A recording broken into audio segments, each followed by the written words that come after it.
இன்றைக்கி நம்ம பார்க்க போகிற ரெசிபி என்னென்னு பார்த்திங்கன்னா, இட்லிக்கும் தோசைக்கும் ஏற்ற ஒரு நல்ல சைட் டிஷ் ரெசிபி தான் நம்ம பார்க்க போகிறோம். இந்த ரெசிப்பியை நீங்கள் வீட்டில் ட்ரை பண்ணுறது ரொம்ப சுலபங்க. ஒன்லி ஒரு 5 இன்க்ரீடியன்ட்ஸ் இருந்தால் போதும். என்னென்னு பார்த்துக்கிட்டிங்கன்னா, காஞ்ச மிளகாய், பூண்டு, புளி, கல்லுப்பு அண்ட் நல்லெண்ணெய். இந்த 5 இருந்துச்சுன்னா நீங்கள் ஒரு சூப்பரான டேஸ்டியான கலர்ஃபுல்லான சட்னி வந்து வீட்டில் ரெடி பண்ணிடலாம். இந்த சட்னி ரெடி பண்ணிங்கன்னா உங்கள் வீட்டில் 4 இட்லி சாப்பிட்றவங்க 5 அப்படியே டபுள் த அமௌண்ட் 8 இட்லி கூட சாப்பிடுவாங்க. அந்தளவுக்கு ரொம்ப டேஸ்ட்டாக இருக்கும். இதில் வந்து பார்த்திங்கன்னா நான் வந்து கல்லுப்பு யூஸ் பண்ணியிருக்கேன். ஸோ நீங்களும் கல்லுப்பே ட்ரை பண்ணுங்கள். தூளுப்பு ட்ரை பண்ணுறவங்களா இருந்தால் கல்லுப்பை வந்து மிக்சியில் அரைச்சிட்டு யூஸ் பண்ணுங்கள், இல்லை அம்மியில் அரைச்சிட்டு யூஸ் பண்ணுங்கள். ஏன்னா தூளுப்பு வந்து உடம்புக்கு நல்லதில்லை. அது வந்து ரொம்ப பியூராக ஒயிட் கலராக காட்டுவாங்க. அதுக்கு நிறைய கெமிக்கல்ஸ் ஆட் பண்ணுறாங்க. ஸோ அந்த அயோடைஸ்டு சால்ட்டை வந்து நம்ம யூஸ் பண்ணோன்னா நமக்கு தைராய்டு கூட வரும் ஃப்யூச்சரில். ஸோ முடிஞ்ச அளவுக்கு தூளுப்பை அவாய்ட் பண்ணிவிடுங்க. அதுக்கப்புறம் பார்த்திங்கன்னா, நான் யூஸ் பண்ணியிருக்க இந்த பூண்டோட சைஸ் வந்து ரொம்ப சின்னதாக இருக்குது. நான் வந்து கத்தாரில் வந்து இருக்கிறதுனால இங்கே வந்து எனக்கு இந்த மாதிரி சைஸில் தான் பூண்டு கிடைக்கிது. இந்தியாவில் பார்த்திங்கன்னா இதை விட கொஞ்சம் பெரிய சைஸாகவே கிடைக்கும். நான் சொல்கிறது அந்த மலை பூண்டு இல்லை, நாட்டு பூண்டுலேயே இதை விட கொஞ்சம் பெரிய சைஸ் கிடைக்கும். ஸோ அந்த மாதிரி பூண்டு இருந்துச்சுன்னா அதுக்கான அளவு நான் சொல்கிறேன். 7 காஞ்ச மிளகாவுக்கு 4 பல் பூண்டு, இது தாங்க அளவு.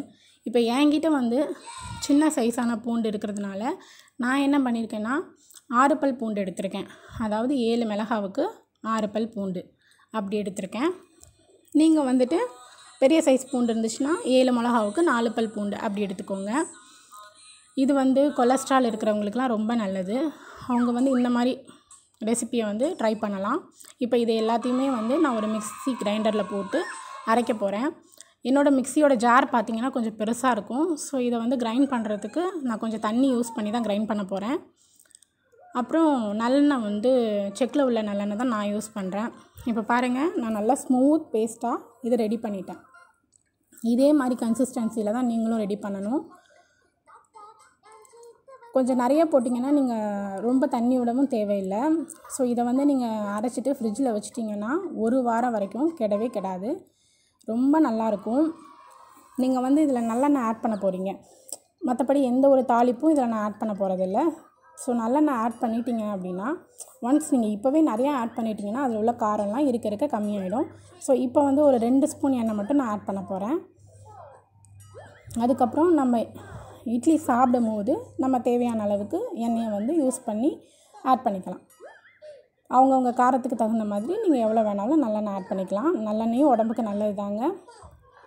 ரொம்ப பச்சையான நல்லெண்ணெய் தான் நான் யூஸ் பண்ண போகிறேன். இதை வந்து தாளிக்காததுனால நான் எண்ணெயை காய்ச்ச போகிறதும் இல்லை.